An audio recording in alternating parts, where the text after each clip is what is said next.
Welcome to the Slop Temple. We pray this video helps.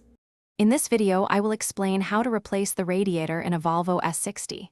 First, prioritize safety by ensuring the engine is completely cool. Gather all your tools, including a drain pan, a socket set, and fresh coolant. Crucially, disconnect the negative terminal of your car's battery to prevent any electrical issues during the process. This initial preparation is key for a smooth and safe replacement.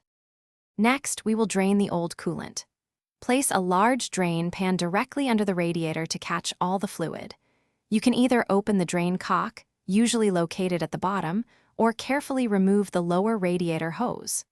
Once the system is empty, proceed to disconnect both the upper and lower radiator hoses, along with any electrical connectors attached to the radiator.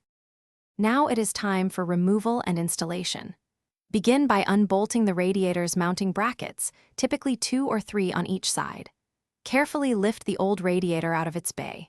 Before installing the new one, transfer any attached components, such as the fan shroud or temperature sensors, from the old unit. Then, gently lower the new radiator into place, ensuring it sits correctly and secure all mounting bolts. For the final steps, reconnect everything. Reattach all radiator hoses, plug in any electrical sensors, and reconnect the battery's negative terminal. Now, fill the system with the manufacturer-recommended coolant, typically around 8 to 10 liters. Start the engine, allow it to reach operating temperature, and bleed any trapped air from the system. Finally, thoroughly inspect for any leaks to ensure a successful replacement. Thanks for watching. Consider subscribing if we helped you.